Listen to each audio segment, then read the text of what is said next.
Olá! No vídeo de hoje iremos falar sobre sequenciamento do DNA. As integrantes do grupo são Ana Laura, Débora, Ingrid, Joyce, Luellen, Maria Paula, Rafaela, Samira, Stephanie e Valentina. Bom, vamos começar abordando um pouquinho sobre o histórico.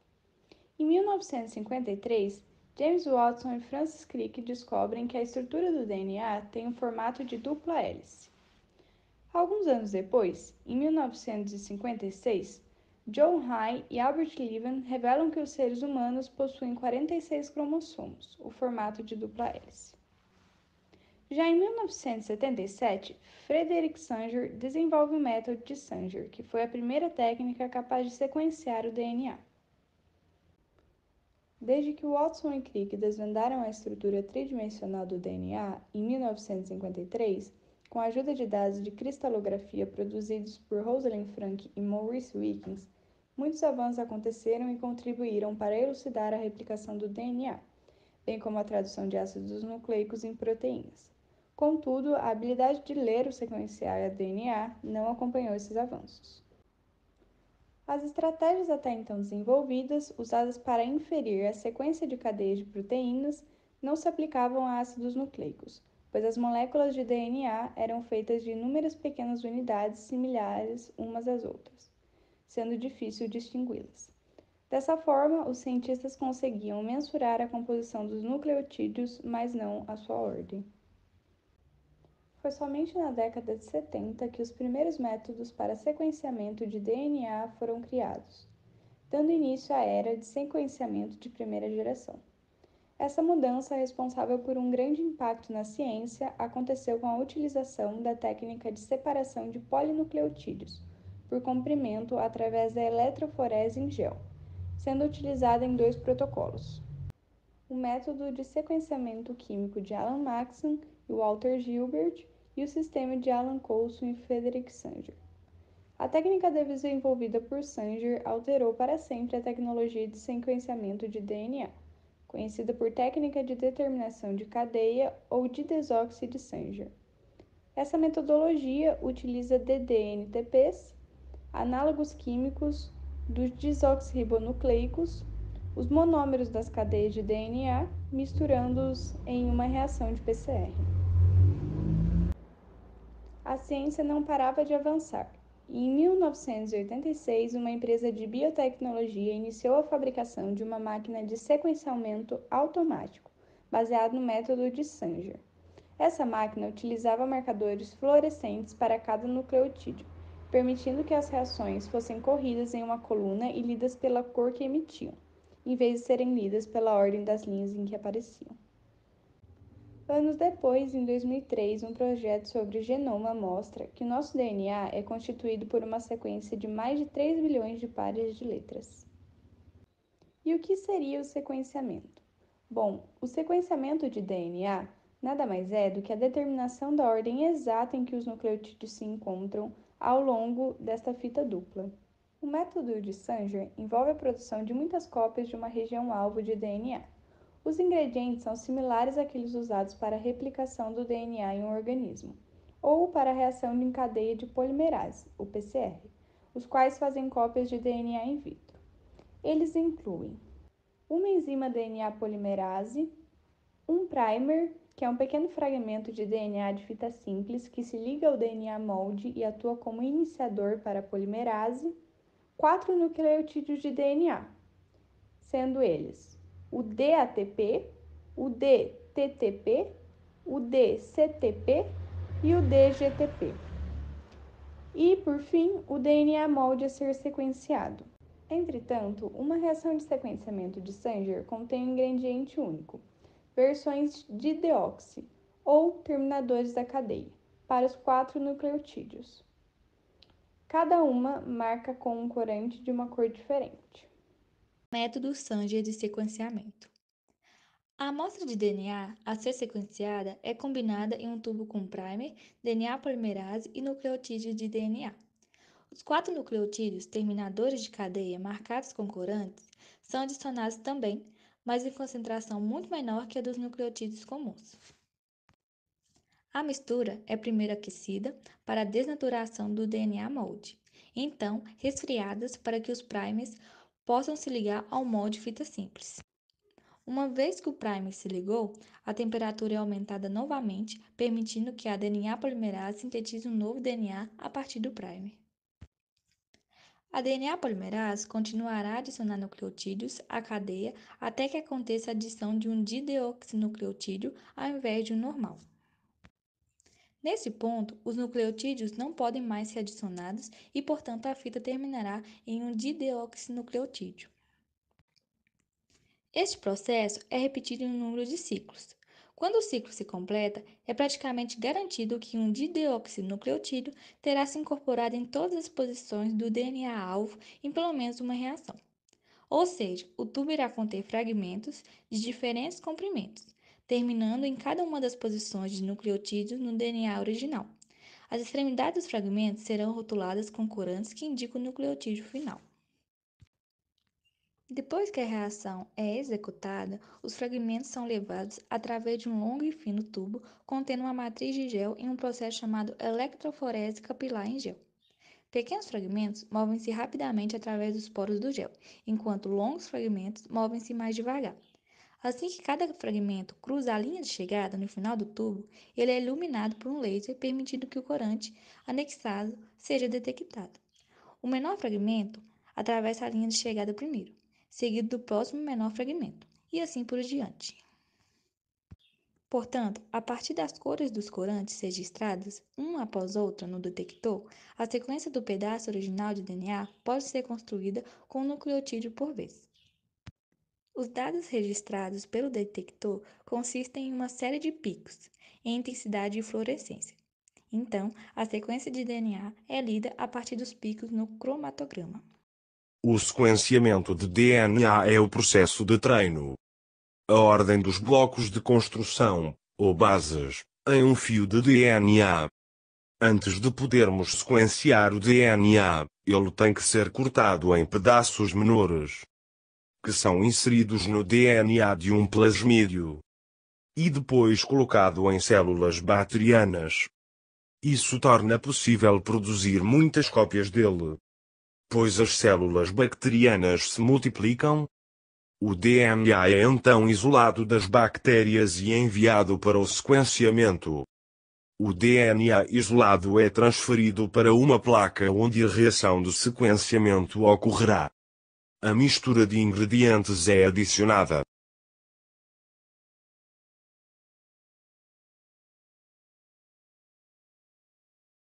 Estas incluem bases livres de DNA A, C, G, T, enzima, DNA polimerase e primers do DNA. Bases de DNA modificadas marcadas com tags fluorescentes coloridas também são adicionadas. Estes são chamados bases terminator. Para iniciar a reação de sequenciamento, tudo é aquecido a 96 graus Celsius. Isso separa o DNA em duas cadeiras simples. A temperatura é então baixada para 50 graus. Isso permite que os primeiros de DNA se liguem ao DNA plasmirial. A temperatura é então aumentada para 60 graus. DNA polimerase começa a fazer uma nova cadeia de DNA, adicionando bases de DNA não marcadas ao DNA-alvo. Continua a adicionar bases de DNA até que uma base de terminação seja adicionada. Essas bases terminator foram quimicamente alteradas, para que mais bases não possam ser adicionadas ao novo filamento do DNA.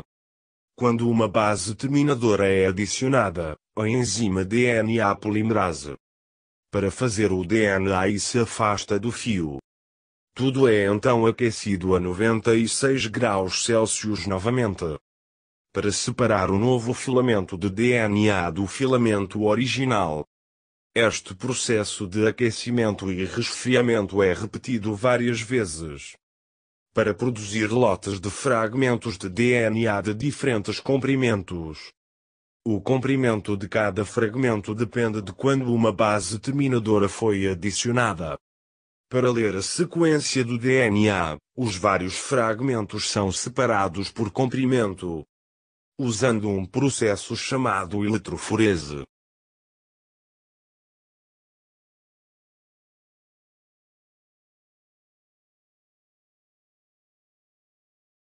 Um tubo capilar é abaixado em cada poço da placa e uma carga elétrica é aplicada. Isso faz com que as moléculas de DNA carregadas negativamente se movam através do tubo capilar. Cada capilar contém um gel poroso. Os fragmentos mais curtos do DNA se movem através do gel com mais facilidade do que os fragmentos de DNA mais longos.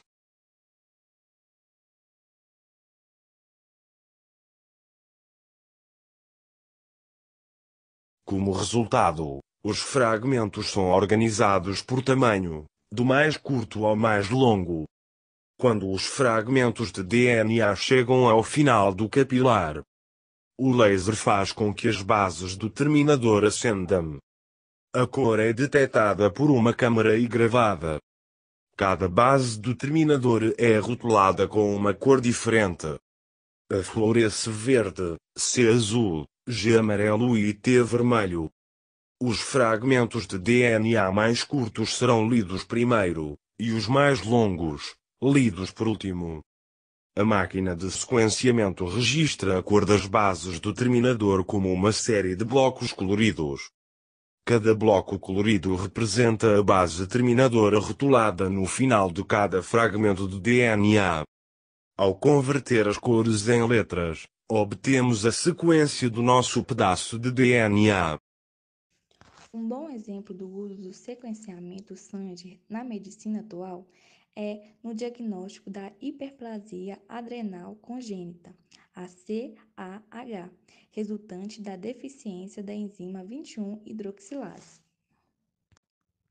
Essa doença leva à produção excessiva de hormônios andrógenos masculinos, podendo causar o desenvolvimento de genitália ambíqua em pessoas do sexo feminino, além de puberdade precoce em ambos os sexos. Cerca de 75% dos casos também apresenta deficiência do hormônio aldosterona, que leva à dificuldade de reter água e sais, causando desidratação, baixo volume de sangue circulante, hipovolemia e a pressão baixa, hipotensão. A hiperplasia adrenal congênita, a CAH, com deficiência de 21-hidroxilase, é causada por alterações no gene CYP21A2, que possui um pseudogene homólogo, o CYP21A1P. Esse pseudogene é uma região do DNA muito semelhante ao gene CYP21A2, porém não é funcional, ou seja, a partir dele não é possível produzir a enzima 21-hidroxilase. Durante a formação dos gametas, ocorrem alguns eventos de recombinação do DNA, nos quais os pares de cromossomos se recombinam, resultando em sequências híbridas daquelas que herdamos dos nossos pais. Durante esse processo, regiões homólogas, como a CYP21A2 e CYP21A1P, podem ser indevidamente pareadas e, consequentemente, trocadas durante a recombinação. Tanto a troca de regiões entre o gene CYP21A2 e o pseudogene CYP21A1P, quanto a união deles, resultado de uma deleção, podem comprometer a produção da 21-hidroxilase. Cerca de 95% das alterações genéticas que levam a CAH são resultantes de recombinações entre as regiões homólogas. O sequenciamento de Sanger é capaz de identificar essas recombinações e atingir uma taxa diagnóstica mais alta que os painéis de NGS, que não conseguem sequenciar toda a região de interesse em uma única sequência. Por isso, o Sanger é a metodologia mais indicada para o diagnóstico de CAH com deficiência de 21-hidroxilase. Na Mendelix, O diagnóstico da hiperplasia adrenal congênita resultante da deficiência da enzima 21-hidroxilase é feita por Sanger e MLPA para a identificação das variantes resultantes de recombinações e das deleções, respectivamente, atingindo uma alta taxa diagnóstica para a doença. O sequenciamento de nova geração é uma tecnologia que permite a obtenção de informações genéticas de forma rápida, eficiente e com alto grau de precisão. Essa tecnologia é utilizada em diversas áreas, como genética molecular, medicina personalizada, genômica funcional e evolutiva, entre outros. Ele também pode ser chamado de sequenciamento de alta performance. O sequenciamento de nova geração pode ser caracterizado como um sequenciamento de DNA e RNA automatizado, paralelo e de alto rendimento. Essas tecnologias permitem sequenciar o DNA de forma muito mais rápida e barata em comparação com o sequenciamento de Sanger. No entanto, diferentemente do método Sanger, o método de sequenciamento de nova geração sequencia fragmentos curtos de DNA, que costumam variar de 50 a 300 nucleotídeos de comprimento. Apesar de se diferenciarem consideravelmente entre si, todas as plataformas de sequenciamento de nova geração se baseiam no processo paralelo massivo de fragmentos de DNA. Isto é, enquanto o sequenciador de eletroforese capilar processa no máximo 96 fragmentos por vez, os sequenciadores de nova geração podem ler até bilhões de fragmentos ao mesmo tempo. Com o sequenciamento de nova geração, é possível sequenciar o genoma inteiro ou apenas áreas específicas de interesse, incluindo todos os aproximadamente 20 mil genes codificadores ou um pequeno número de genes individuais. Existem três tipos de sequenciamento de DNA feito por sequenciamento de nova geração: o sequenciamento de genoma completo, exoma completo e painéis com alvos específicos. A escolha entre o tipo de sequenciamento de nova geração que pode ser requerido para pesquisa ou diagnóstico clínico depende do que se está buscando. Essas diferenças não estão necessariamente baseadas na plataforma utilizada para realizar o sequenciamento, mas sim nas sequências resultantes do sequenciamento. Portanto, é necessário saber o que se deseja buscar ao final do sequenciamento antes de solicitar o tipo de sequenciamento de nova geração. O sequenciamento do genoma completo é o sequenciamento de todo o material genético ou DNA de um indivíduo. Esse sequenciamento irá incluir o DNA codificante e não codificante. O sequenciamento do genoma completo resulta em um arquivo muito grande com infinidade de informações sobre o material genético que podem ter uma interpretação clínica ou não. No entanto, na maioria das vezes, apenas as alterações na porção codificante do DNA, que representa aproximadamente 2% de todo o genoma, permitem uma interpretação clínica, ou seja, as alterações que ocorrem em regiões não codificantes muitas vezes não respondem informações sobre suas possíveis consequências ao indivíduo. Além disso, o sequenciamento do genoma completo tem um custo maior tanto para o seu processamento quanto para o armazenamento do resultado. Portanto, o sequenciamento do genoma completo é mais indicado em estudos científicos, visando estudar as consequências de alterações em regiões ainda não estudadas ou a busca pelas alterações que causam doenças ainda sem causa elucidada, por exemplo.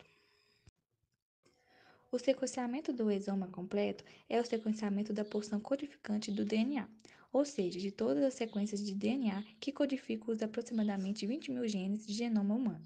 O termo exoma se refere ao conjunto de exons, que são as sequências do DNA que vão passar pelas etapas de transcrição e tradução até serem codificadas em proteínas.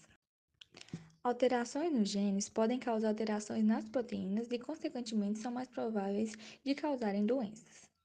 Mutações no exoma são responsáveis pela grande maioria das doenças genéticas. Assim, o sequenciamento do exoma completo é um exame laboratorial eficiente e mais indicado para o diagnóstico clínico, principalmente em casos em que exista hipótese diagnóstica de mais de uma doença específica ou ainda que não se tenha hipótese diagnóstica específica. O resultado de um sequenciamento do exoma completo é um arquivo com as mutações encontradas em todos os genes do indivíduo, o que exige um maior tempo de análise. O sequenciamento de genes-alvo ou painel de genes é o sequenciamento de nova geração realizado de apenas um grupo de genes de interesse. Esse tipo de sequenciamento é semelhante ao sequenciamento do exoma completo.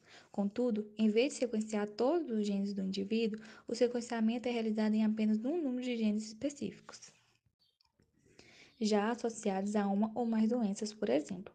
Portanto, quando se há uma hipótese diagnóstica de uma doença específica, o painel de genes é mais recomendado do que o sequenciamento do exoma completo no diagnóstico clínico.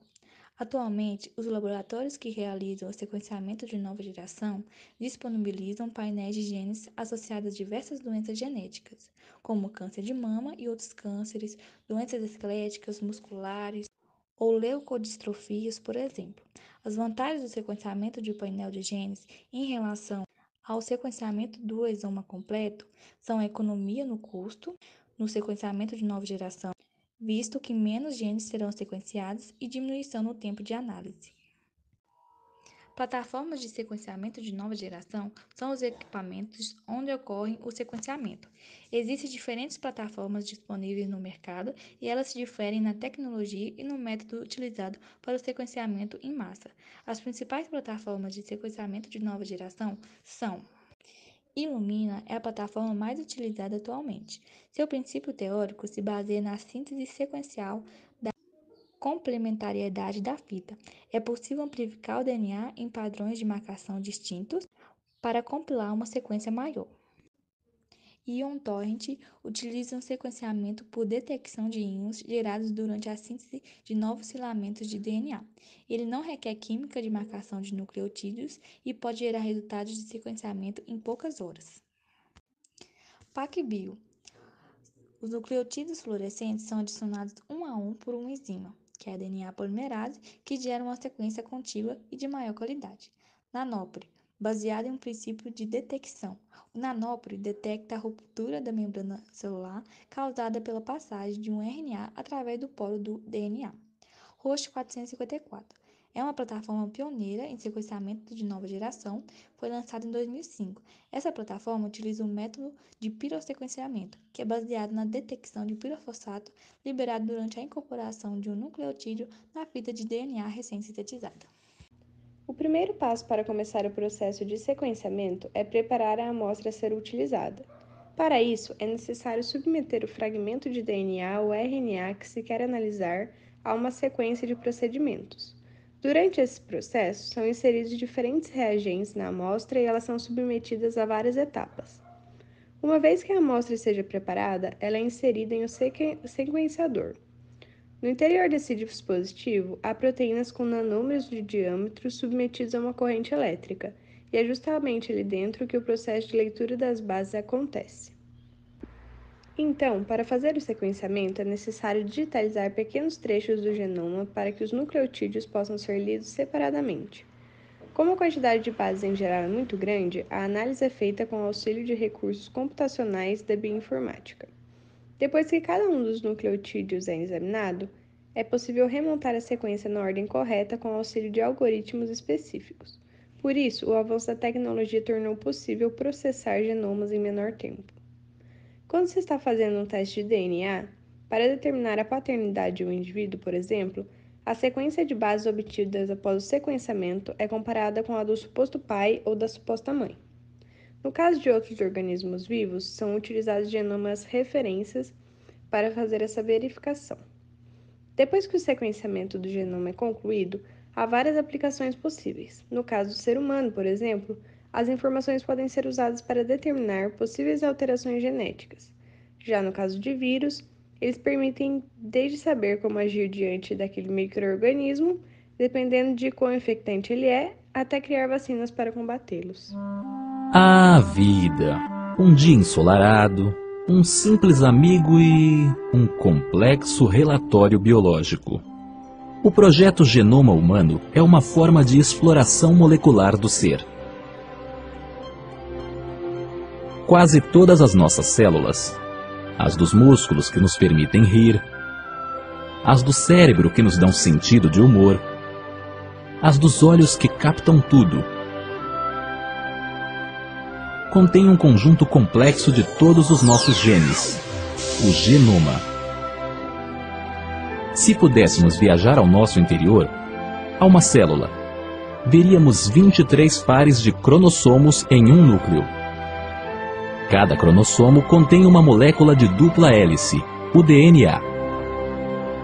Se esticássemos todos os cromossomos, o DNA de uma só célula se estenderia a 1,5 metro de comprimento. Essa dupla hélice é formada por elementos básicos, chamados nucleotídeos, que contêm um alfabeto de 4 letras, as bases nitrogenadas. A sempre emparelha com um T, C sempre com G.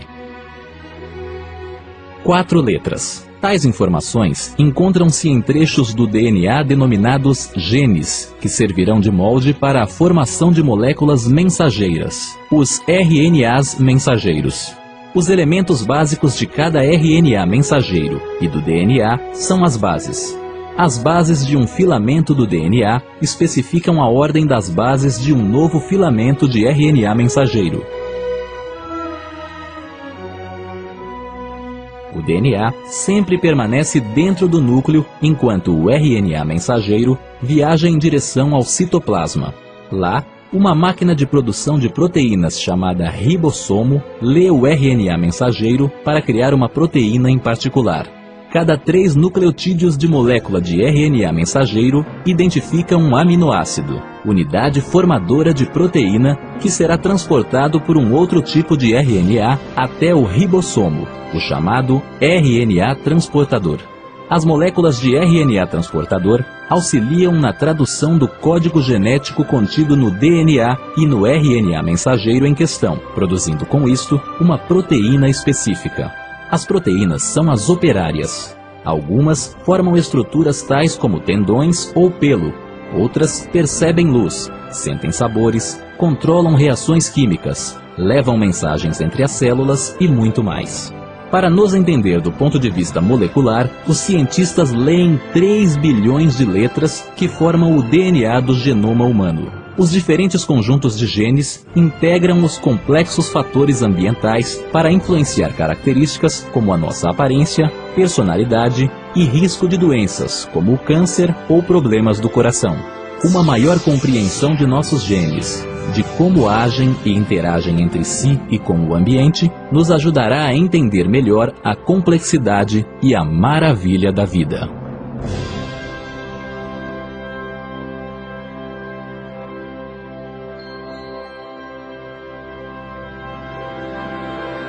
A montagem de um genoma consiste em, através da sobreposição de pequenos pedaços de DNA, se obter pedaços cada vez maiores e, por fim, o genoma completo. Muitas vezes, esse processo é comparado à montagem de um quebra-cabeça, onde há peças repetidas, peças extremamente parecidas e, eventualmente, há peças faltando. Já a anotação de um genoma consiste no processo de anotar as sequências encontradas, buscando identificar a sua funcionalidade. Uma aplicação relacionada ao sequenciamento do DNA em medicina veterinária é o diagnóstico genético de doenças hereditárias em animais. O sequenciamento de DNA permite a análise detalhada do código genético de um animal, identificando mutações genéticas específicas que podem ser associadas a certas doenças. Agora vamos falar sobre 7 curiosidades do genoma humano. A primeira é que o nosso DNA tem 3,2 bilhões de pares de nucleotídeos, mas não é o maior de todos. Um dos maiores é o da espécie de peixe pulmonado Protopterus aethiopicus, com incríveis 130 bilhões de pares de nucleotídeos, cerca de 40 vezes maior que o genoma do ser humano. Uma segunda curiosidade é que menos de 2% do nosso DNA são genes. Temos cerca de 21 mil genes que codificam proteínas, sendo que algumas pesquisas consideram que esse número seja ainda menor. Uma terceira curiosidade é que a espécie humana tem baixa densidade gênica, de apenas 6,25 genes. A quarta curiosidade é que 50% do nosso DNA é composto apenas por sequências repetitivas. Elementos de repetição são o tipo de sequência mais comum no nosso genoma. São pequenas ou grandes sequências de letrinhas que se repetem várias e várias vezes sem uma função específica. Às vezes, formam-se grandes regiões de DNA apenas com essas repetições, mas também encontramos essas sequências repetitivas espalhadas em outras partes do genoma.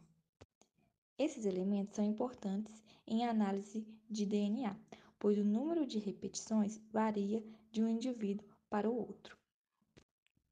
A quinta curiosidade é que existem elementos móveis no nosso DNA, os transpossons, que são sequências de DNA móveis, que se repetem várias vezes no nosso DNA. Essas sequências são capazes de criar cópias de si mesmas. E as cópias são inseridas em outras regiões do genoma. Dessa forma, os transpossons vão se multiplicando como parasitas no material genético. O nosso genoma não tem muita atividade de transpossons. Na nossa espécie, essa movimentação não acontece com tanta frequência, mas ao longo da nossa evolução, fica claro que acumulamos muitos eventos de transposição, nome dado a essa multiplicação de transpossons. Sexta curiosidade: o tamanho médio de um gene humano é de 27 mil nucleotídeos. O maior gene humano tem 2.400.000 nucleotídeos, mas em média, um gene humano possui 27 mil nucleotídeos. Enquanto isso, uma proteína possui um tamanho médio de 430 aminoácidos, o que significa em termos de DNA que possui apenas 1.300 nucleotídeos. Por que então os genes possuem um tamanho tão grande? Principalmente por causa dos introns, sequências que intercalam dentro de um gene e não estão presentes no RNA codificador da proteína, mas são importantes para a formação desse RNA. Sétima curiosidade e última: nós temos milhares de genes e pseudogenes. O nosso genoma tem mais de 20 mil pseudogenes. Mas o que é um pseudogene? É uma sequência que parece um gene funcional, mas não codifica nenhuma proteína ou RNA. Pseudogenes podem ser originados por genes duplicados, no qual uma das cópias sofre acúmulo de mutações prejudiciais. Pseudogenes também podem ser resultado de infecções por vírus que possuem a enzima transcriptase reversa, a qual é capaz de transcrever RNA em DNA. O DNA se reintegra no genoma, mas como não possui os introns e outros sinais de um gene, não consegue ser codificante. Bom, terminamos por aqui. Essas são as nossas referências. Obrigada.